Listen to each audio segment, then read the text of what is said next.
আসসালামু আলাইকুম ভিউয়ার্স, সবাই কেমন আছেন? আশা করি সবাই ভালো আছেন। তো আপনারা দেখতে পাচ্ছেন এটা হলো মিরপুর স্টেডিয়াম।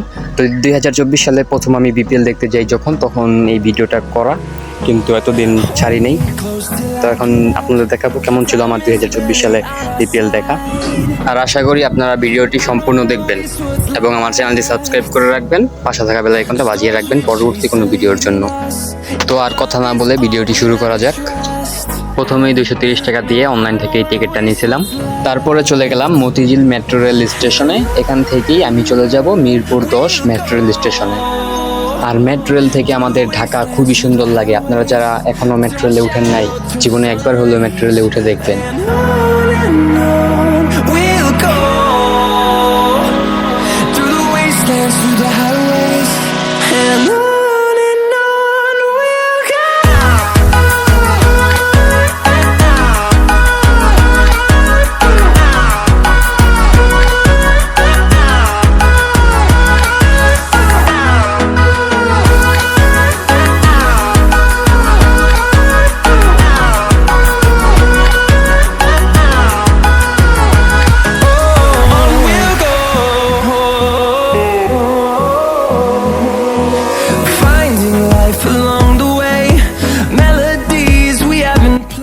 তো মিরপুর 10 মেট্রো রেল স্টেশন থেকে মাত্র 5 থেকে 6 মিনিট হাঁটলেই আপনি পেয়ে যাবেন আমাদের মিরপুর স্টেডিয়াম। তো এখন আমি স্টেডিয়ামের ভেতরে যাব। তো এখানে আসা পর্যন্ত আমাকে কিন্তু 2বার চেক করছে। তো একবার কিন্তু টিকিট স্ক্যান করে, আর এখানে গেটের সামনে আসলে তারা ভালোভাবে দেখে আপনার সাথে কোনো অবৈধ কিছু আছে কিনা। তো আপনারা অবশ্যই অবৈধ কিছু নেবেন না স্টেডিয়ামে। এবং আমি কিন্তু এখন ভিতরে ঢুকবো। তো ব্লক কে দিয়ে আমি ঢুকে যাব। এটা হচ্ছে ব্লক কে। এখানে 5টা ব্লক আছে, 5টা নাকি 6টা জানি ব্লক আছে পুরো স্ট্যান্ড গ্যালারিতে। তো এই আমার প্রথম ব্লক কে দিয়ে ঢুকা মিরপুর স্টেডিয়ামে। এই ফার্স্ট টাইম আমি মিরপুর স্টেডিয়ামের ভিতর ঢুকলাম।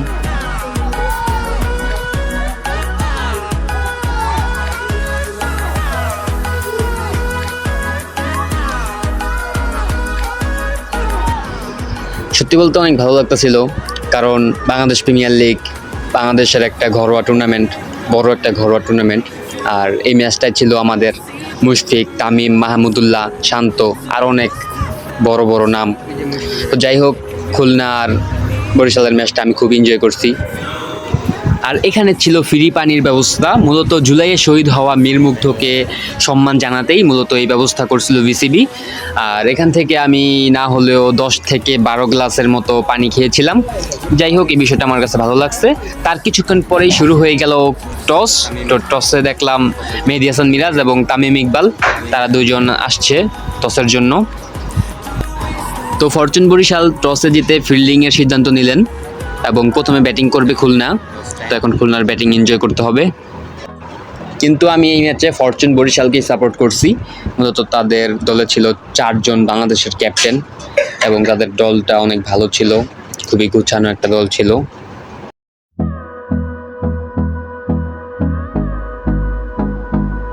তো খেলা শুরু হওয়ার আগেই মাঠের উপর দিয়ে দেখলাম একটা হেলিকপ্টার যাচ্ছে, হয়তোবা সিকিউরিটি পারপাসে বা অন্য কিছু হইতে পারে, শিওর জানা নাই।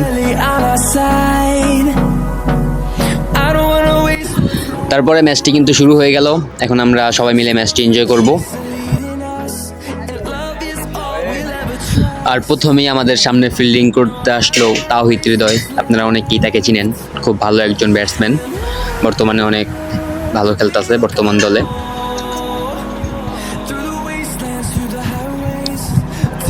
তারপরে মোহাম্মদ নাবি আসলো আমাদের সামনে। মোহাম্মদ নাবি কিন্তু খুব ভালো একজন অলরাউন্ডার, সেও খুব ভালো খেলে। তারপরে দেখলাম বিপিএল এর যেই অফিসিয়াল মাস্কট, ওই মাস্কটটা আমাদের সামনে আসলো, আইসা নাচানাচি করতেছে, দেখতেছি। আপনারাও একটু দেখেন তার নাচানাচি। এটা হলো অফিসিয়াল মাস্কট ছিল 2024-25 মৌসুমের বিপিএল এর। আপনারা হয়তো বা অনেকেই জানেন। আর ইতিমধ্যেই কিন্তু খুলনার নাইম শেখ, সে কিন্তু 50 নিয়ে ফেলছে, খুবই ভালো ব্যাটিং করতেছে খুলনা। হয়তোবা হাই ভোল্টেজ একটা ম্যাচ হবে।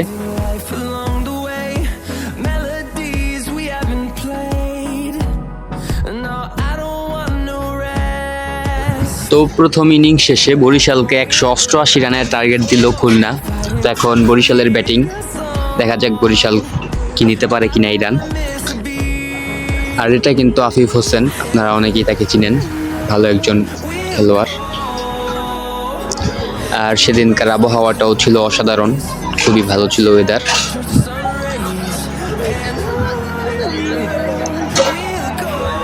আর প্রথমে দর্শক কম থাকলেও পরবর্তীতে দর্শক আস্তে আস্তে বাড়তে থাকে, কারণ আপনি এক টিকিট দিয়ে 2টি ম্যাচ দেখতে পারবেন।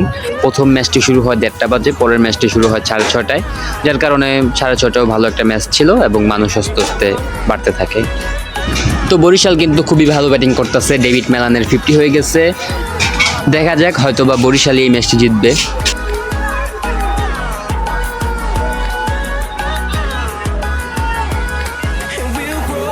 তো এখন কিন্তু তাওহিদ হৃদয়, তামিম ইকবাল, ডেভিড মেলান আউট হওয়ার পরে দল একটু চাপে আসছে।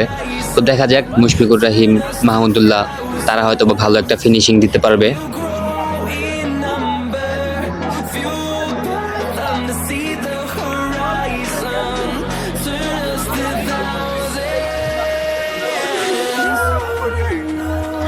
আর অবশেষে কিন্তু বরিশাল ম্যাচটি জিতে গেল। বরিশাল কিন্তু 5 বল বাকি থাকতে 5 উইকেটে ম্যাচটি জিতে ফেলে।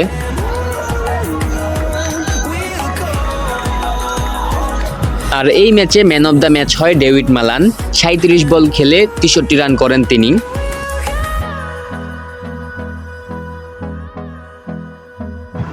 তো বরিশাল বনাম খুলনার মধ্যকার ম্যাচটি শেষ হলো এবং আরও একটি ম্যাচ শুরু হবে এখন, সেটা হচ্ছে রাজশাহী বনাম সিলেটের ম্যাচ।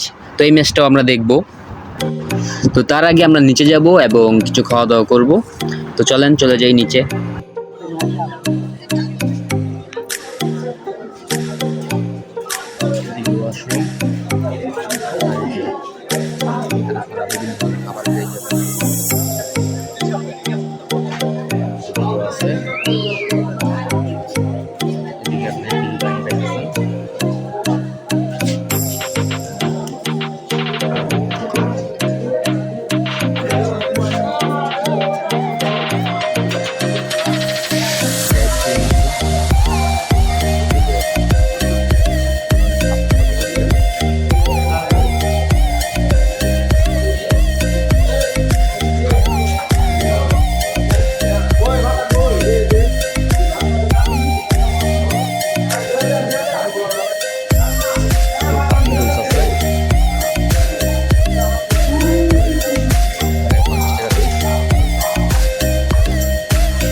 তো এখানে কিন্তু সব খাবারের দামই তুলনামূলক অনেক বেশি, অনেক বলতে দ্বিগুণ বেশি।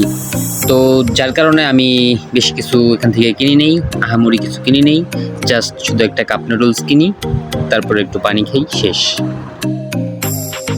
তারপর দ্বিতীয় ম্যাচটি শুরু হয়ে গেল। তো প্রথম ওভারেই বল করতে আসছে তাসকিন আহমেদ, আর তাসকিন আহমেদ খুবই জোরে জোরে বল করতেছিল, আর আমরা তাকিয়ে তাকিয়ে দেখতেছিলাম।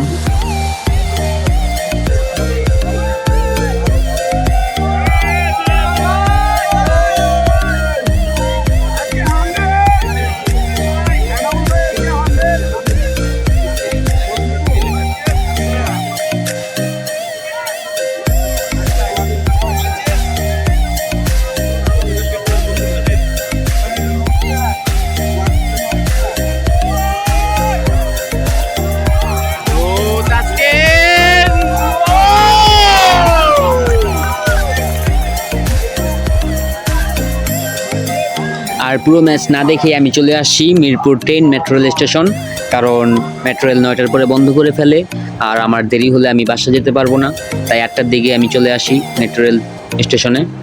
তো এখান থেকে এখন চলে যাব বাসায়। যাই হোক, সব মিলিয়ে ভালো অভিজ্ঞতা, জীবনের প্রথম বিপিএল ম্যাচ দেখলাম। তো আপনাদের কাছে আমার এই ভিডিওটি কেমন লাগছে অবশ্যই কমেন্ট বক্সে লিখে জানাবেন, এবং ভিডিওটি ভালো লাগলে লাইক কমেন্ট শেয়ার করবেন, এবং আমার চ্যানেলটা সাবস্ক্রাইব করে পাশে থাকা বেল আইকনটা বাজিয়ে রাখবেন পরবর্তী কোনো ভিডিওর জন্য। Close till I get up. Time is barely on our side. I don't wanna waste what's left.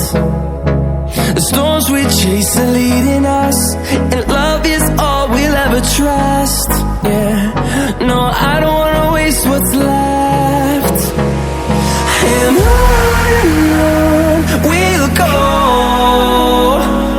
through the wastelands, through the highways, till my shadow turns to sun rays.